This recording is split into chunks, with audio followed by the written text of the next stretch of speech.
Donald J Trump एक मरतबा फिर मसनद इक़्तिदार पर बैठने के लिए पुरउम्मीद हैं और ऐसा सिर्फ उन्हें या उनके हामियों को नहीं लग रहा, बल्कि वर्ल्ड लीडर्स भी इस इम्कान को रद्द नहीं कर पा रहे और अमेरिका जाकर ट्रंप से मुलाकातें कर रहे हैं। एक तरफ तो ट्रंप के खिलाफ मुकदमात तेज़ी से चल रहे हैं, तो दूसरी जानिब ट्रंप खुद भी बहुत तेज़ी के साथ वर्ल्ड लीडर्स के साथ मुलाकातों में मसरूफ़ हैं। बल्कि ट्रंप से करीबी एक शख्स का तो ये तक कहना है कि ट्रंप वर्ल्ड लीडर्स के पीछे नहीं जा रहे, बल्कि वर्ल्ड लीडर्स खुद उनके पास आ रहे हैं। हालिया कुछ अरसे में ट्रंप से मुलाकात करने वाले आलमी रहनुमाओं में पोलैंड के सदर अंद्रेजी दोदा, हंगरी के वज़ीर आज़म विक्टर ऑर्बन, बरतानवी सेक्रेटरी खारजा डेविड कैमरून और साबिक जापानी वज़ीर आज़म तारो आसो शामिल हैं। इससे कबल सऊदी वली अहद मोहम्मद बिन सलमान और बहरीन के बादशाह हम्माद बिन ईसा अल खलीफा भी ट्रंप के साथ टेलीफोनिक गुफ्तगू कर चुके हैं। लेकिन सवाल यह है कि ऐन सदारती मुहिम के दौरान आलमी रहनुमा डोनाल्ड ट्रंप के साथ राब्ते बढ़ाने में क्यों दिलचस्पी ले रहे हैं। जर्मनी के बारे में उन्होंने 10% टैरिफ की बात की है, गाड़ियों पे 10% टैरिफ लगाएंगे। चाइना को वो सबसे बड़ा जो उन्होंने अपने हिस्ट्री में अपने पीरियड में टैरिफ लगाया था उस पर बात कर रहे थे, करेंगे। पेरिस अकॉर्ड में उससे विड्रॉ कर लिया था डोनाल्ड ट्रंप साहब ने, नेटो से शायद विड्रॉ कर जाएं। यूक्रेन का बिल्कुल जंग उसकी फाइनेंस और असला देना बिल्कुल बंद कर देंगे। मैं अभी रिसेंटली एक हफ्ता प्रेसिडेंट साहब के साथ ट्रैवल करता रहा हूं और मैंने उसमें यही देखने की कोशिश की कि उनका माइंडसेट क्या है। तो वो यूक्रेन को सपोर्ट नहीं करना चाहते, वो उन्होंने कई दफा इस चीज का इजहार किया है कि दिस इज यूरोपियन प्रॉब्लम है और यूरोप के कंट्रीज जो है उस पर पैसे नहीं दे रहे, वो इतने सीरियस नहीं है जितने हम सीरियस हैं। और उन्होंने कई दफा कहा कि वो एक सिंगल डॉलर यूक्रेन वार में नहीं देंगे और यही एक वजह है जिसकी वजह से ज्यादातर जो सदूर है या लीडरान है वो देखना चाहते हैं कि डोनाल्ड ट्रंप साहब आएंगे तो अमेरिका की फॉरेन पॉलिसी में क्या तब्दीलियां होंगी। दूसरा, गाजा जंग की वजह से सऊदीज इब्राहिम अकॉर्ड, क्योंकि डोनाल्ड ट्रंप साहब की एक अचीवमेंट है गाजा के बारे में। इजराइल के बारे में उन्होंने खुल के अपने तहफ़्फ़ुज़ात का इजहार किया है कि उनको जल्दी से जल्दी अपना ऑपरेशन कंप्लीट करके वापस जाना चाहिए और इस वजह से। और दूसरा, आपने देखा होगा जापान और साउथ कोरिया भी नर्वस है क्योंकि चाइना अपने मसल फ्लेक्स कर रहा है। इस वक्त दुनिया के लिए सबसे बड़ा खतरा रूस और चाइना का एक पेज पर होना और अमेरिका को थ्रेट करना, अमेरिका के इंटरेस्ट को, चाहे वो ताइवान हो चाहे वो रेड सी हो, ये सबसे बड़ा मसला है और दुनिया के सारे लीडरान इसी वजह से परेशान हैं। और डोनाल्ड ट्रंप साहब से मिलके वो क्लैरिफाई करना चाहते हैं कि सेकंड टर्म डोनाल्ड ट्रंप 2.0 जो है वो किस तरह होगा। और वो सारे डोनाल्ड ट्रंप का अमेरिका फर्स्ट नारे की वजह से नर्वस नजर आ रहे हैं। जिन वर्ल्ड लीडर्स ने अब तक इनसे मुलाकात की है या फ़ोन पे जो बात की है, वो एक चैनल्स अपने ओपन रखना चाहते हैं। वो चाहते हैं कि अगर ज़ाहिर चांस तो है इनके दोबारा प्रेसिडेंट बनने का, तो अगर ये दोबारा प्रेसिडेंट बनते हैं तो हमारे पहले से इनके ऐसे मामलात रहें जो हमें अपनी पॉलिसी मेकिंग है या कोई लॉबिंग है या उनके कोई इश्यूज़ हैं उस पर इनको आसानी पैदा हो सके। आलमी मामलात और रहनुमाओं से मुलाकातों में सदर बाइडन और डोनाल्ड ट्रंप एक दूसरे से कोसों दूर खड़े दिखाई देते हैं। नेटो की हालिया मीटिंग में सदर बाइडन ने आलमी मामलात में अमरीकी वादों की तौसीक की और रूसी सदर पुतिन के जारहाना इक़दामात के सामने बंद बांधने के अज़्म का इआदा किया, जबकि ट्रंप का दावा है कि अगर वो सदर होते तो रूस यूक्रेन और फ़लस्तीन इसराइल जंग ही नहीं होती। बाइडन इंतज़ामिया चीनी सोशल मीडिया प्लेटफॉर्म टिकटॉक पर पाबंदी लगा रही है, जबकि ट्रंप रैली के दौरान चीनी सदर जी जिनपिंग को very smart guy, very strong leader करार देते हैं। बाइडन पर तनकीद के लिए वो पुतिन के अल्फाज इस्तेमाल करते हैं और हामियों को बताते हैं कि शुमाली कोरिया के लीडर किम जोंग उनके साथ अच्छे ताल्लुकात हैं और किम उन्हें वापस इक़्तिदार में देखकर काफ़ी खुश भी होंगे। अब यहाँ सवाल पैदा होता है कि बाइडन एडमिनिस्ट्रेशन ट्रंप के मौक़िफ़ और आलमी रहनुमाओं से उनकी मुलाकातों पर क्या मौक़िफ़ रखती है। बाइडन इंतज़ामिया खुश तो नहीं है कि ये इतने लोग मिल रहे हैं, लेकिन बाइडन इंतज़ामिया ज़्यादा जोर ये दे रही है कि इकॉनमी बहुत अच्छी है। इसी तरह सदर ट्रंप जो है वो बॉर्डर सिक्योरिटी पे लेते हैं, इमिग्रेशन का इशू उठाया हुआ है।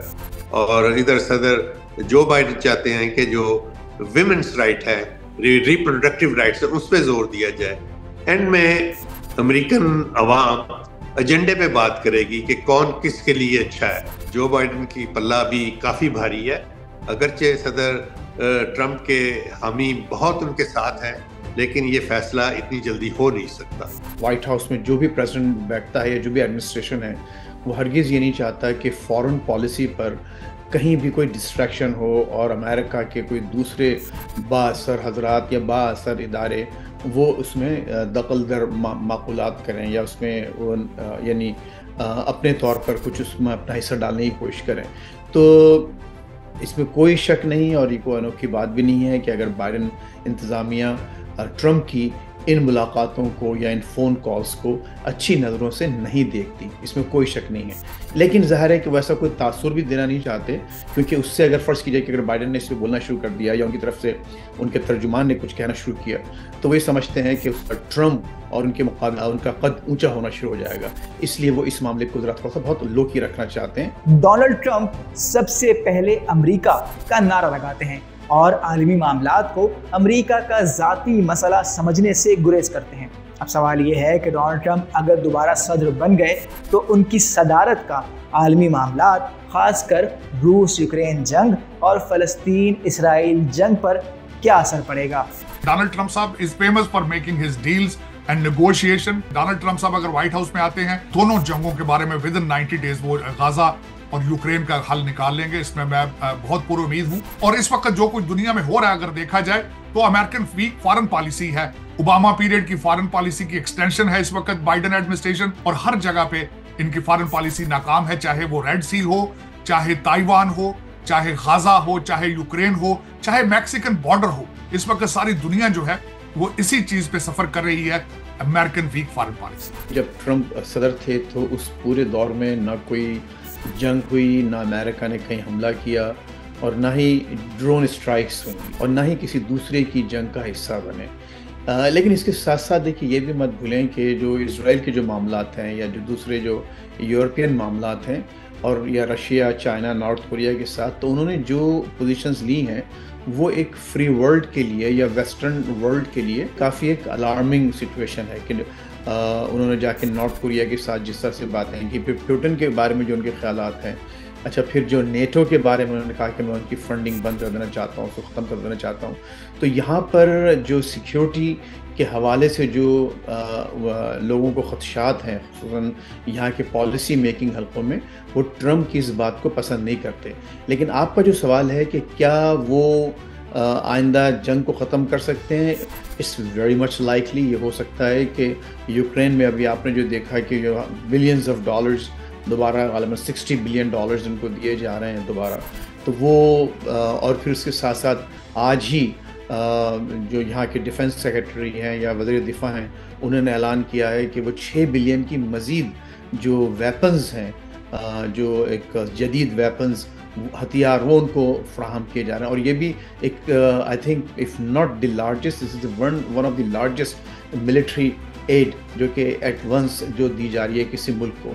तो ये तमाम बातें मैं समझता हूँ कि ट्रंप के दौर में शायद ना हो सकें, लेकिन इसका ये मतलब नहीं है कि मैं या वो जिसको उनको एंडोर्स कर रहा हूँ किसी तौर पे भी, या ये कि यहाँ जो दूसरे लोग हैं उनको सिर्फ इसी लेंस से या इसी हवाले से देखते हैं। उनकी और बहुत सी ऐसी जो पॉलिसीज़ हैं जो बड़ी मुतनाज़ा हैं, खुसूसन मुसलमानों के बारे में, जो यहाँ माइनॉरिटीज़ हैं, जो दूसरे इमिग्रेंट्स हैं, उनके हवाले से बड़ी तशवीशनाक उनके ख़यालात हैं, जिसको लोगों को मद्देनज़र रखना चाहिए जब वो फ़ैसला करते हैं। लेकिन again going back to your question, मेरा ख़्याल भी यही है कि अगर ट्रंप वापस आते हैं बहैसियत सदर, और चूँकि उनकी आखिरी टर्म होगी, उनकी दूसरी टर्म होगी, तो वो ऐसा कोई फ़ैसला नहीं करेंगे कि अमेरिका को किसी नई जंग में झोंक सकें। खैर, डोनाल्ड ट्रंप दोबारा अमेरिकी सदर बनते हैं या नहीं, इस बात का फैसला होना अभी बहुत दूर है। लेकिन उनकी सदारती कैंपेन के तर्जुमान का कहना है कि आलमी रहनुमाओं की साबिक सदर से हालिया मुलाकातें इस बात की तौसीक की अक्कास हैं जो हमें अमेरिका में पहले से ही मालूम है। बाइडेन कमज़ोर हैं और जब डोनाल्ड ट्रंप 47वें अमेरिकी सदर के तौर पर हलफ उठाएंगे तो दुनिया ज़्यादा महफूज और अमेरिका ज़्यादा खुशहाल होगा।